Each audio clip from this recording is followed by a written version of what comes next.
Hello dear students, अब जो हमारा टॉपिक है नेक्स्ट वाला, उसका नाम है जन्म से परे संसाधन और प्रतिष्ठा, यानी beyond birth resources and status. बच्चों ये 4th नंबर का है, ये आपका जो पॉइंट है, ये टॉपिक है, इसको ध्यान से देखिएगा, इससे क्वेश्चंस एग्जामिनेशन के लिए बनते हैं। इस पूरे के पूरे चैप्टर से जो है 3 मार्क्स का क्वेश्चन बनने की संभावना बहुत ज़्यादा होती है। ठीक है, अभी हम बात कर रहे हैं बच्चों, अभी तक तो हमने बोला कि बियॉन्ड द वर्णास कौन कौन लोग थे। चंडाल्स थे, चंडाल के बारे में आपने पढ़ा, आपने अनटचेबल्स यानी अछूतों के बारे में पढ़ा। तो आपने पूरा का पूरा अगर चैप्टर पढ़ा तो आपने देखा होगा कि हमारे पूरे सब कॉन्टिनेंट में, यानी भारतीय पूरे उपमहाद्वीप के अंदर जो थे बहुत सारे लोग उभर कर सामने आते हैं। हमारे बीच हमने देखिए एकलव्य के बारे में पढ़ा, जो शिकारी समुदाय से था, फ्रॉम द हंटर कम्युनिटी से था।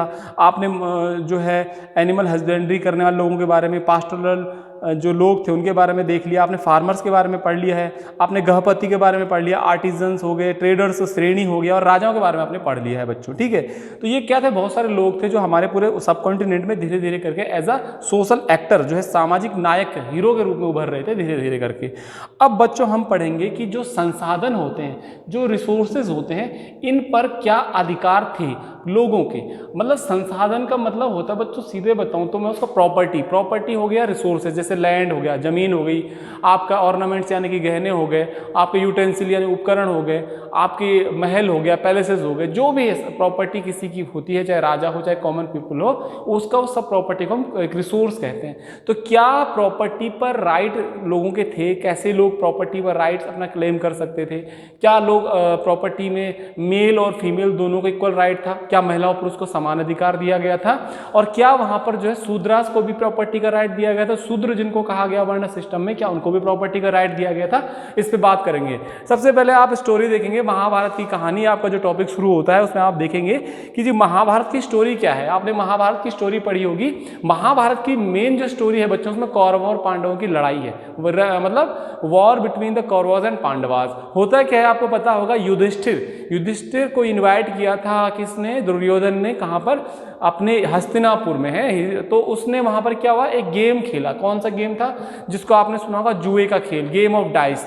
तो Yudhishthir were invited from the Duryodhana to Hastinapur for the game of dice. और उस डाइस में क्या होता है, युधिष्ठिर की हार हो जाती है। मतलब जुए के खेल में जब युधिष्ठिर हार जाते हैं तो उसमें क्या होता है, युधिष्ठिर जो है प्रॉपर्टी, अपना जो पैलेस है, महल है, अपना राजपाट यानी कि जो अपना किंगडम है, इसके अलावा उनके जो हाथी हैं, एलिफेंट्स हैं, उनके घोड़े हैं जो यानी कि हॉर्सेज हैं, उनके स्लेव्स, दास, आर्मी हो गए, ट्रेजरी हो गई, सब कुछ युधिष्ठिर अपना हार जाते हैं गेम ऑफ डाइस यानी जुए के खेल में। और आखिरकार दुर्योधन ये जो क्या करते हैं, युधिष्ठिर अपने भाइयों को, अपने आप को भी और अपने भाइयों को भी हार जाते हैं। और आखिरी में अपनी जो कॉमन इनकी एक वाइफ थी, जिसको द्रौपदी है, द्रौपदी 5 पांडवों की वाइफ थी, उसको भी जुए में दांव पर लगा देते हैं। तो Yudhishthir staked his 5 brothers, himself and his wife in the game of dice, and he lost everything, his wife, his brothers and his property, his palaces, his kingdom, his army, all the things Yudhishthir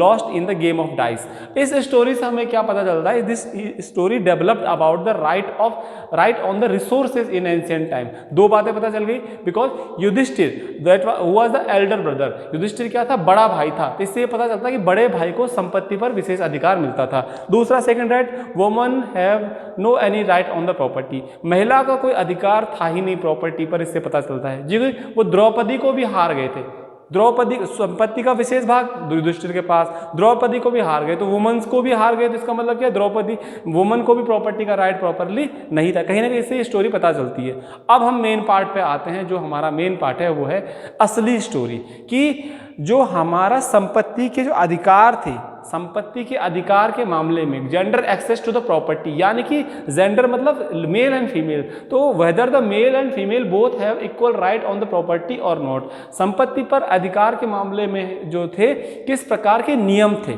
ठीक है, तो clear करते हैं। धर्मसूत्र, धर्मशास्त्र और मनुस्मृति। धर्मसूत्र, धर्मशास्त्र और Manusmriti mention करते हैं कि प्रॉपर्टी के में जो थे किस प्रकार के नियम चलते थे, कि प्रॉपर्टी पर किसका राइट होगा और किसका नहीं होगा। तो इस विषय में आपको रिलेट करेंगे तो Manusmriti mentions about the right about the property, मतलब मनुस्मृति धन या जो संपत्ति है उस पर अधिकार के विषय में बात करती है। तो they mention some rules regulations about the right of on property in the Manusmriti.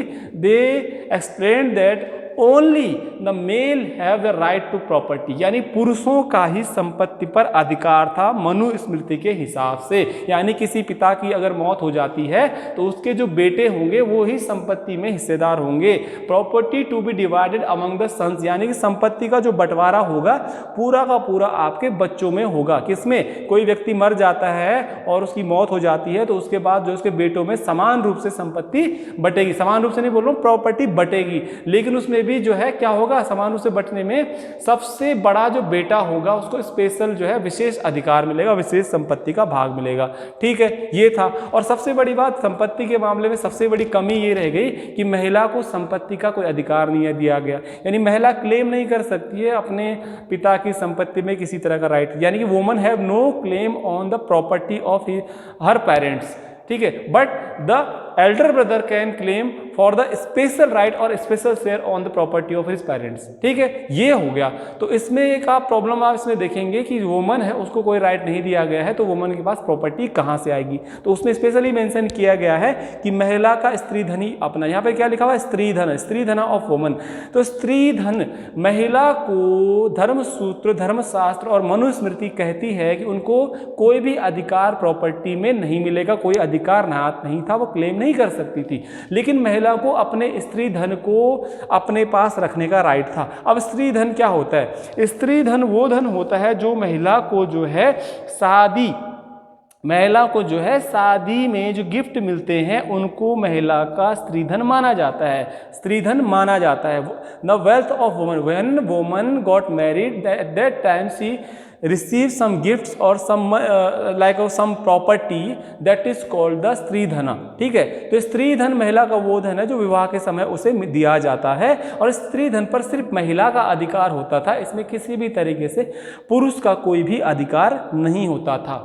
Exception मैंने यहाँ पर लिखा हुआ है कि केस है यहाँ पर कि जिसमें प्रभावती गुप्त जो है वो लेडी जो थी उसने जो है प्रॉपर्टी पर राइट का पूरा यूज किया है, लेकिन चूंकि प्रभावती गुप्त चंद्रगुप्त सेकंड राजा की एक बेटी थी और क्वीन थी, तो कुछ ऐसे एक्सेप्शन जो है हिस्ट्री में आ जाते हैं जहां पर जो है कहीं ना कहीं जो लोग होते हैं, जो हायर क्लास के लोग हैं, कहीं ना कहीं वो लोग सोशल स्टेटस एक रिसोर्सेज पर रखते थे, यानी रिसोर्सेज पर कंट्रोल था। लेकिन टोटली कंप्लीटली अगर हम बात करेंगे तो वुमन का कोई भी राइट जो था एक उनको प्रॉपर्टी पर नहीं दिया गया था। आइए फिर से इस टॉपिक को हम रिपीट करते हैं एक बार फिर से।